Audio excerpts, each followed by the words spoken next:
Hi, I'm Eleni Capitanios from Breakthrough with Eleni, and welcome to the No Bullshit Breakthrough, where I try to give you real, simple information about the work I do as a rapid relief coach. So welcome to the No Bullshit Breakthrough. I'm Eleni Capitanios, and I'm here today with a really amazing guest that I'm super excited about. And I want to introduce you to Lisa Hurd, and she's amazing. She's a reflexologist, and I have had the honor of going to her for many sessions, and I'm seriously excited for weeks before I go see her. She's amazing. I'm going to let her introduce herself and sort of tell her origin story. Then we're going to get a little more into in-depth with how reflexology really works and go from there. So Lisa, take it away. Hi, Eleni. Thanks so much for having me today. I've been so excited. So I've transitioned into having a little biz of reflexology, and I was a registered nurse for almost 27 years. I loved that as well, but just really, found that I wanted to get into some more wellness focus instead of an illness focus. There was an opportunity that I took to leave nursing and to take a moment to kind of figure out what my next steps were going to be, and fell into reflexology and absolutely love it. I find it completely fascinating every single time I see somebody. I'm just so excited and so happy with it. I've been doing that for about 3.5 years now, but mainly running my business more, more heavily for 2.5 years, I guess. I'm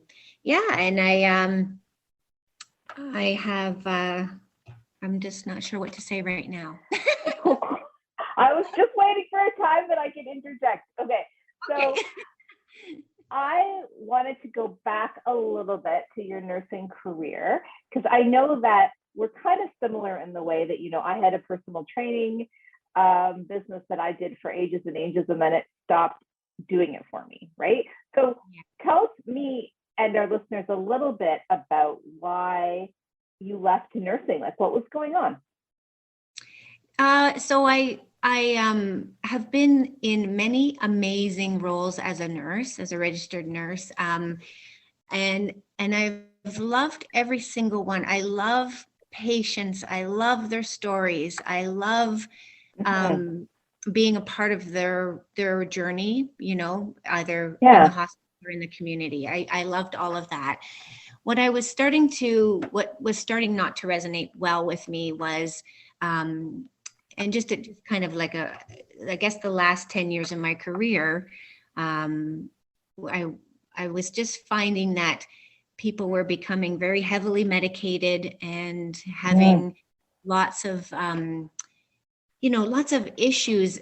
And I mean, who knows if it's the medications or the lifestyle or, our diet, our food and drug industry. I don't really know exactly. I have my own ideas, but I feel like we're kind of going in the wrong direction, and with our health, like with our idea of what health should be. And I wanted to take more onus for my own health, but I also wanted to be able to provide something for people that could be, could help ahead of the storm of it all. I feel as though as a society, perhaps we've become very complacent with normalizing stress load, normalizing fast food, normalizing eating out, normalizing not exercising. I'm perplexed by that. And I'm really, I would just like to be I wanted to be in a different focus. I guess I was getting it was hard for me to see patients go down the same trajectory every single time and not be well, you know?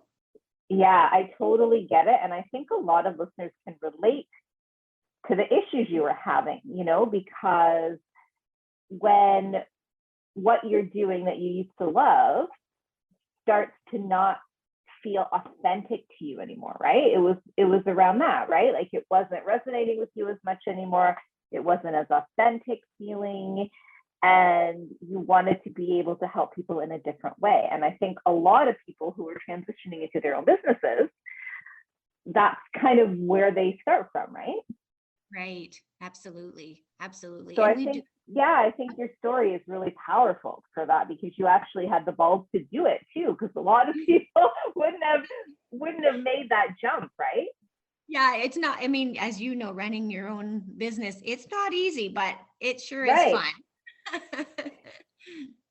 Well, it is, right? And, I'm sure that you've seen some shit in nursing.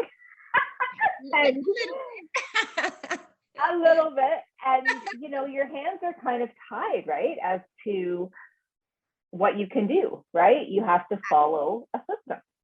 Absolutely. Absolutely. In order to keep my license, there's so many things that you just can't say. And I'm not, we need the medical system. I wish the model was placed differently. I wish the model was more health promotion rather than illness focused, but we do need our medical system for some things like emergencies. I just really feel strongly that we really have to start. Well, I'll talk about myself. I really needed to start taking ownership of my own health and really getting in front of things. Yeah. Rather than being. Yeah, I totally agree. And like, I'm a huge proponent of doing all the things. And I always recommend that to my clients, right? Like, maybe you need medication, talk to your doctor. Also, talk to a naturopath, look at your eating, get, Reiki, get a massage. Like, I think that there's room for everything, but we need to advocate for ourselves and, realize that there's a lot of different options that can even work together, right? Absolutely. We have such a beautiful model. That's where I always go for research for whatever I'm looking for, because they like cutting edge stuff going on there. And in their physicians' offices and in the hospitals, they have reflexologists. They have people that are very skilled with oils or with, they have naturopaths, and they don't have to pay extra for that and all of those things. So it's quite a neat model. It would be nice. I love that. Yeah. I love that. And when you talk about stress, I just wanted to sort of touch on that, like how we normalize stress, and nursing is an extremely stressful profession, right? And years ago, when I was teaching fitness classes, God, I don't want to say how long ago it was, but it was a long time ago. And I was living in Toronto, and I got a contract to teach fitness classes at the Women's College Hospital to the nurses there. And they were some of the unhealthiest people that I'd ever seen. And I mean, it was a small cross section, obviously. But I think that's also a problem that the people who are our caregivers aren't taken care of in our society, right? I mean, and look at the burnout and what's happening, with all the people on the front lines of COVID, right? And we're not taking care of the people who take care of us. And I think that was even back, when you were nursing before all this happened, you were probably feeling that too, right? Yes. I just, my heart breaks over the last, 2 years and a bit for my nurse colleagues. And I can't even imagine. I can't even imagine what they've been going through. I can't even imagine, and how they're still. I know you dodged a bullet there getting out. I know the timing was pretty good for me, but yeah. Yeah. Definitely. Yeah. And so now what you do is, I'm sure you find it, I know you've told me that when you're working on people, you also are relaxed. And so I feel like, your new business, like, well, not that new, but new-ish career is not only healing other people, but healing you as well. Is that true? Absolutely. Yes. I'm in my happy zone. It's not cool. I'm the same. When I'm working with clients, I'm in love with it. And I think that's so important. And I think people don't realize that they can have that. Yes, I think complacency is a really big something that's happening as well. And, you know, complacent in diet, complacent in exercise, complacent in career. It really is something to take a step back and to kind of do some inventory on how happy am I? How joyful am I? Am I doing things that are fun? Am I loving getting up in the morning? Am I, you know, healing my body through food? Am I respecting my body because I exercise? Like, I think we just get on a hamster wheel and we get going, and a lot of those things might be childhood programming, and you know, buck up and shut up and do your job, and this is work. Right. And work's called work for a reason. But I don't know. I have a different philosophy. I think life is too short, and we have to love almost every minute of it. Of course, we're not going to love every minute of it, but we have to really strive for joyful time and happy time, and you know, and really I 100% agree. Yeah, getting up energized and ready to tackle the day and all those things. Yeah, and we know that if we don't take care of, you know, even I was having this conversation with my husband, who's a contractor, and he works all the time, and you know, he has this stress in his brain of getting through everybody's projects, right? And it's like he can't ever relax. And I'm like, you need to take the weekend off. And he's like, well, I have too much to do. And I said, you know, your body's going to make you take time off. Right? If you don't create the space for that. And I think that we, in our society, it's like we get rewarded for working ourselves to the bone. It's like, wow, she pushed through, like boss culture, you know, hustle. And sure, there's times when you need to do that, but not all the time. Exactly. It has to, I mean, there is no perfect balance, but there definitely has to be a better balance than what I see out there now. 100%. And I always tell my clients that, you know, there's going to be times where you feel out of balance, but as long as you're in alignment, right, it's going to work out again. You know what I mean? Like with business, there's times you have to hustle more. Yep. And that's fine. But if what you're doing isn't aligned with your values and everything else in your life, it's going to work out. Yeah, exactly. Okay. So why don't you tell us, write it down, make a note. I will. Just kidding. So for people who don't know what reflexology exactly is, or think like it's crazy bullshit and woo, what, and to be honest, I love it so much that I don't even care. But I know that it's not, because you found some really cool things when you were working on me. So why don't you tell us, just, you know, as simply as you can, what is it? What is reflexology? What goes on? Yeah, so it is fascinating. It's an ancient modality. There's hieroglyphics in the Greek tombs where they've got some foot mapping and some hand mapping. So it's been around forever. The best way I can describe it is it opens up energy channels, which that's the woo-woo part, but stay with me. I'm there. It opens up our energy channels. Our whole body is energy. Everything around us is energy, but we block energy by having too much stress, eating diets that aren't healthy, not getting out in nature, happiness level, like all kinds of reasons, things get blocked. And so the premise is that disease and pain come from blocked energy channels. So that's the woo-woo part. Right. So, but what is the real part? Well, that's real too, but the real part is when I work on the feet, we've got over 7,000 nerve endings on our feet, and they all communicate with our organ cells and tendons and everything in our body. So when I go through the process, whatever is tender, whatever is crunchy on my end that I can feel. Those are all areas where things are blocked. And so when I work on those areas, what it does is it sends fresh blood flow to that area, whatever area that needs it. Um, and and so when we get fresh blood flow to a place that's blocked or a place that just can't get it, it's like fresh oxygen coming at you, which feels so amazing.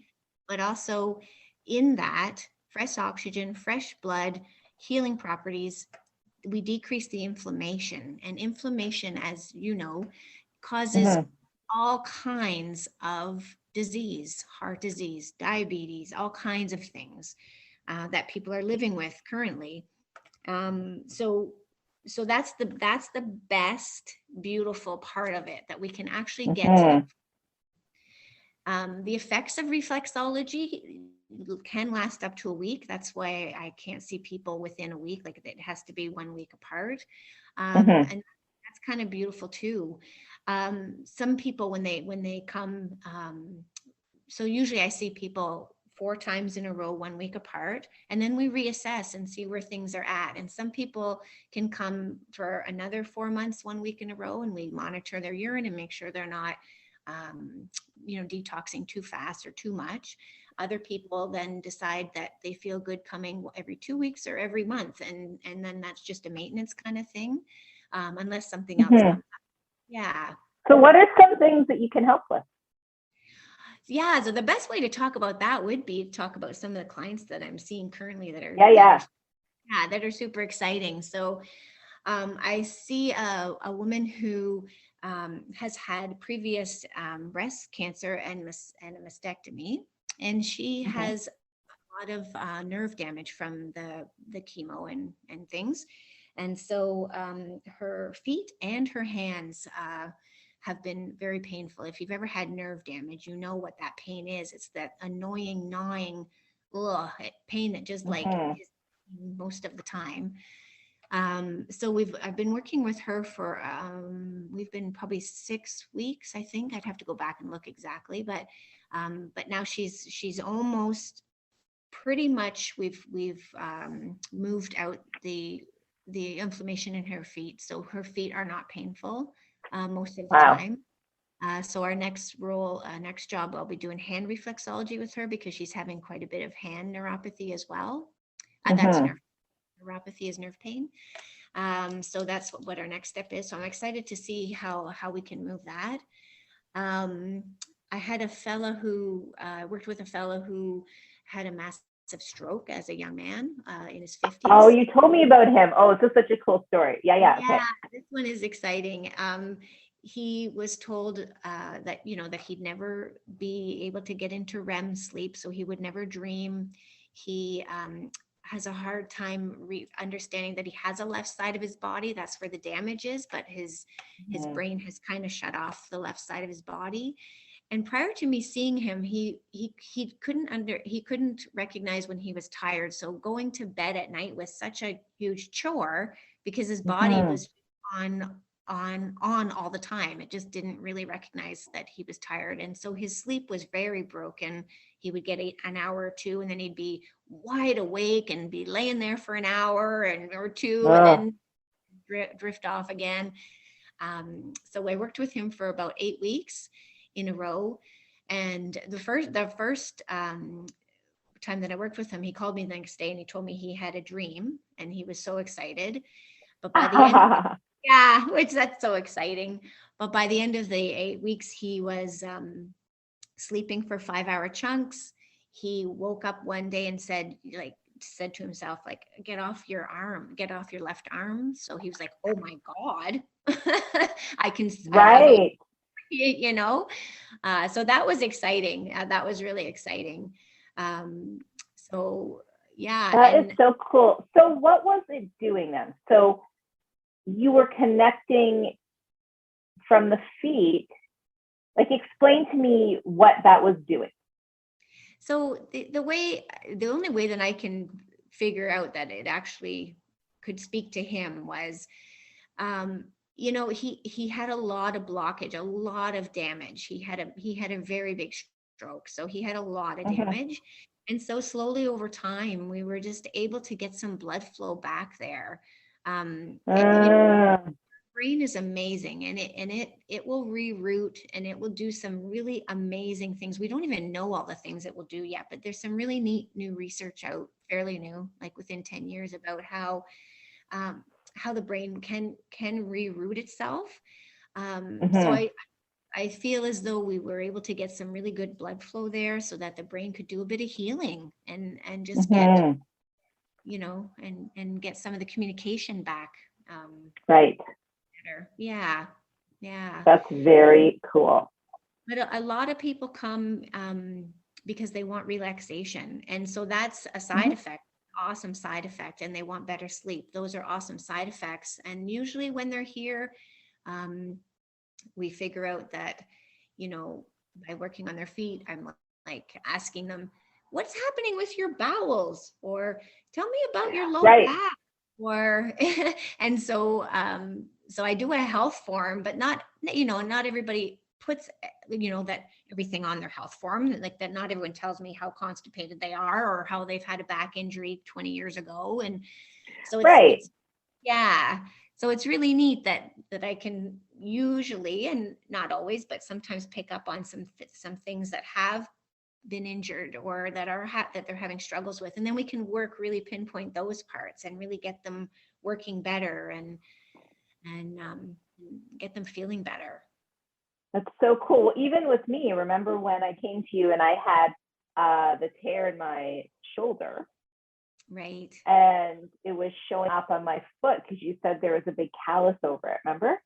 Yes. Yeah, that's right. Yeah. Our body will and you were like, I'm pretty sure it's a tear. Yeah. And it was. Yeah. So reflexology is not diagnostic by any means, means. I know. But certainly it's like, it's interesting because I can be like, what happened here? And people are like, oh yeah. Yeah. Yeah. I love it. And what specifically spoke to you about reflexology? Like, were you looking around at different modalities, or had you had it done, or how did you really get into that specifically? Yeah. So great question. It is a little tiny bit sad, but I'll share it anyways. My mom, she had a cancer diagnosis and very, very quickly passed after her diagnosis. But she was like wanting someone to do reflexology on her because she had it when she went to a retreat one time. And so I was calling all around trying to find somebody to come to the house because we couldn't get her out, and and I couldn't find anybody. And I was like, I'll pay your gas and I'll pay you double. Like, just come. But no, I couldn't find anybody. So I thought, okay, like there's got to be a need here. But I also just thought, like, my mom was just talking so much about it that I thought, hey, this is kind of cool, and maybe I should have a look at that. So I kind of did it for her. So I do. I love that. Yeah, I do some home visits, but for people, like I have to vet them first, and they really have to be people that can't get out, because I can't. It takes too much time to run around to somebody, but I do some home visits, but yeah, for the most part, I have my little studio here that I like to see people in because it's better for ergonomics, my back. Right. And when you have everything set up, it's like such a beautiful experience. I just love it. That's really cool. Are you looking into, do you have any other things that you do in this area, or is it straight reflexology? Are you looking into some new certifications, or what are the next steps for you? Yeah. So I've been, so over the pandemic, which that nobody wants to talk that, but I was, I couldn't work because I wasn't allowed to. So, a natural, I guess, add-on for me was to get into some coaching, some health and wellness coaching. So I did a program, a certification for that. And lately I have just done an add-on to be a menopause specialist, because that's another area in the medical system that's really lacking. And only because it's a symptom management situation, but with women who are going through menopause, we need to really look at everything that's happening and really dive into what we can do to help and to make women feel better at that transition, because we're going to be living it for a long time. And you don't have to tell me, lady. So those are a few things that I've been working on as an aside.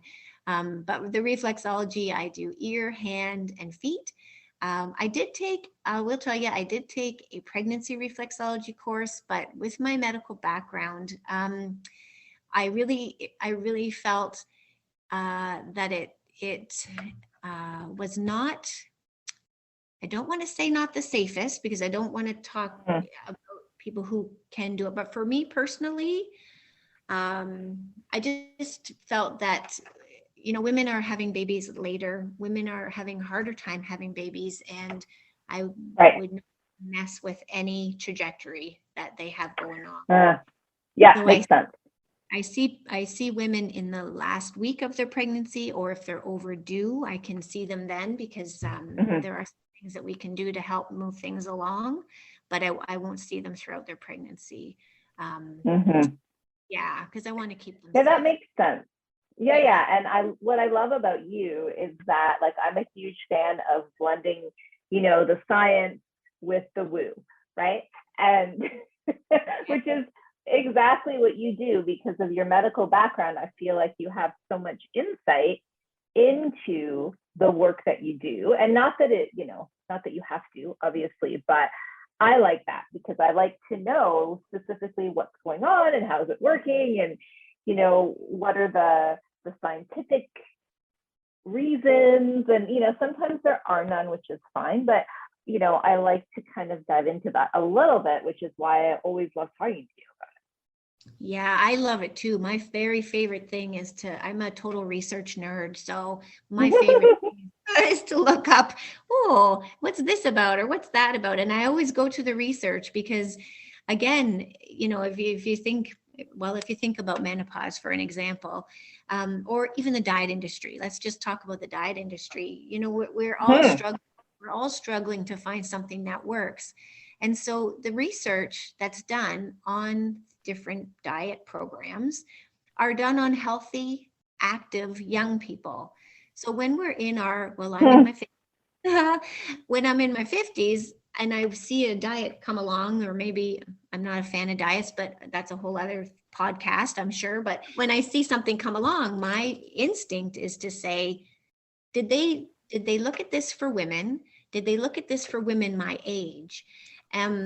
So, and that changes things so severely, because, for instance, if you're an intermittent faster, say, you have to fast with your cycle. And a lot of women don't know that, because interesting. Most of the intermittent fasting material out there is based on men, and it works very well for them because they don't cycle. And it can work very well for women, but we have to do it with our cycle, and we have to do it differently. And there's times in the month where we can't fast because we need to make progesterone and all of those things. So it's very interesting. And just, while we're on this diet trajectory, the more I read about stuff, because it's something that always interests me, right? Because I was a personal trainer and I, exercise all the time, and I want to, keep my body moving the best it can. And as I get older, and I really have found that most women don't eat enough. Yes. Oh, right? That is so, and it's very difficult to talk them into it. And there's, the funny thing is, Eleni, there is so much research that has debunked the whole calories in, calories out thing, that if you want to lose weight, you need to drop calories. There is so much research against that it just does not work. It works initially, but then it stops working. So it's always exactly that ends up being the go-to. I need to lose weight, I better drop calories. It's our go-to. It's so programmed. But it doesn't work. It doesn't work because your body eventually adjusts to those lower calories. And then where do you go? you can't go any lower after a certain point, right? So I've been doing a program where I'm eating on my highest day 2,200 calories. Right. And I would say almost 300 grams of carbs. Yep. And I will tell you, like, my weight's fairly stable, but I will tell you my performance in the gym is bonkers. Yeah. And then if you want, yes, we need carbs. No, and if I want to go into a fat loss cycle, it's 6 weeks max. Yes, right. And then transition back up to your high calories. So, yeah. And I'm like, oh my God, I was living my whole life trying to work out, not being able to build muscle because I was eating like 1,100 calories a day. Yes, exactly. I know it's powerful. See that. Yeah. I just did a 4-week protocol, and I was eating like literally 3 times what I normally would eat. And I've lost weight, which was fascinating because I didn't do it for weight loss. I did it for gut health. But it's fascinating. It's so fascinating. Anyway, that's a tangent, but I think still, you know, it's interesting. And what I love about these interviews is they go where they go and we just talk, which is really cool. And, you know, I think as women in, you know, how old are you, did you say? I'm 52. Right. Okay. I'm 52 as well. We're the same age. So, you know, women in their 50s, you know, there's a lot of stuff going on that we need to address. And the normal, you know, medical system can't always help us, you know, especially because your doctor is probably going to say, eat less calories, exercise more, which again, for men is great. Yeah. Women, you know, my husband will stop drinking beer and lose 30 pounds, but and you're like, what? And, you know, I think that listening to our bodies and, again, doing all the things, right? And I will research the crap out of everything that is wrong with me, right? Like I have arthritis in my knees now, which is awesome.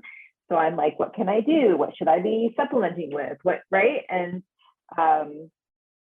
because I don't think there's really much the medical community can do for my knees anyways, but, you know, and I know I have to keep squatting. I have to keep lifting weights, even though it hurts, because it's the functional out. You have to be able to bend over. Yeah. Right. And a lot of people stop because it hurts. And I think that, you know, like you were saying before, advocating for ourselves and our health and finding out, you know, what we need to be doing is really important. Absolutely. Absolutely. You know, when this is just an interesting aside, women in the blue zone countries, so the Mediterranean and whatnot, Japan and that area, you know, the blue zones, they go through menopause without joint pain. So joint pain is a sign of menopause, pre, post, during. The whole thing is joint pain, because we are losing estrogen and it's drying out our joints, the fluid in our joints. So the women in the blue zones don't have any joint pain. And what they've discovered is because they eat a great amount of really beautiful olive oil. So adding olive oil to your day could help with your joint pain. That is fascinating. Yeah. Well, and those I know that when we are over there in Italy or in Greece, we eat like crazy people and we always come home lighter. Yeah. Isn't that something? So healthy, eh? It's so healthy there. We were eating 7-course lunches. Like, what? And we're meant to love food. So why do we keep telling ourselves we can't have it?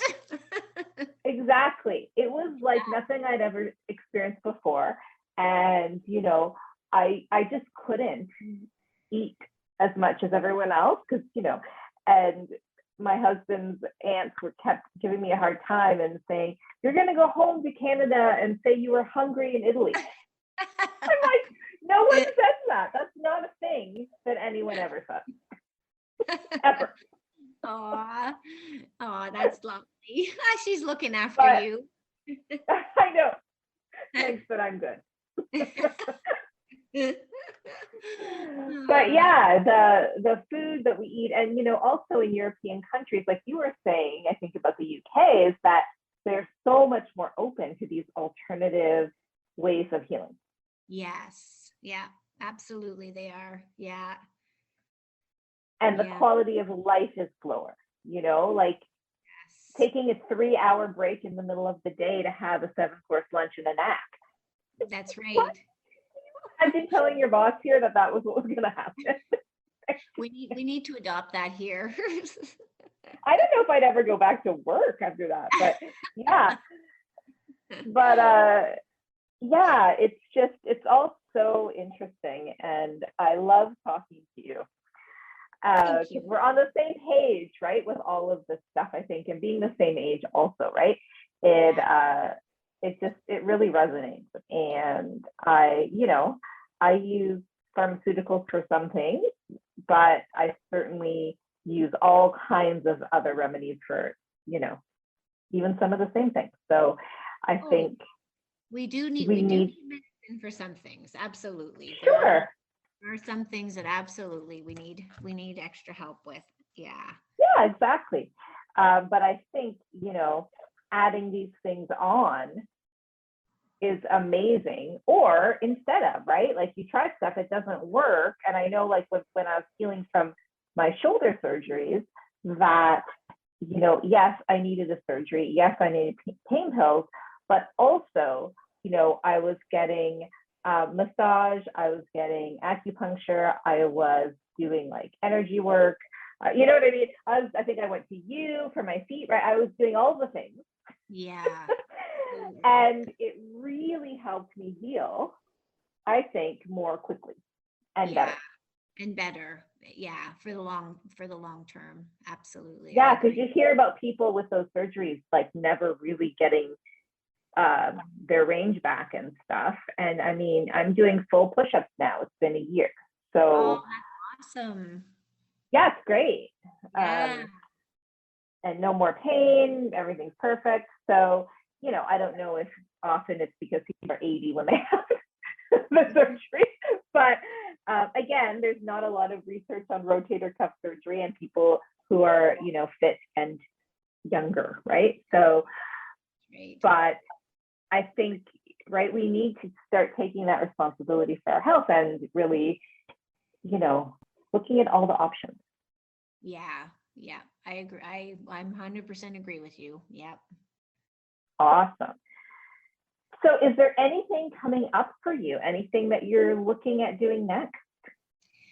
Yes, I'm running a gut protocol, a 4-week gut protocol to try to get that healed for people, because what in the last 2-3 years of my research, and so women often have a tough time with sleep, and often have a lot of other issues.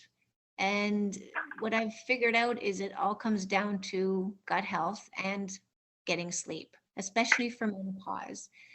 So we have estrogen receptors in our guts, and when we start to lose estrogen because we're going through menopause, then we are setting ourselves up for leaky gut.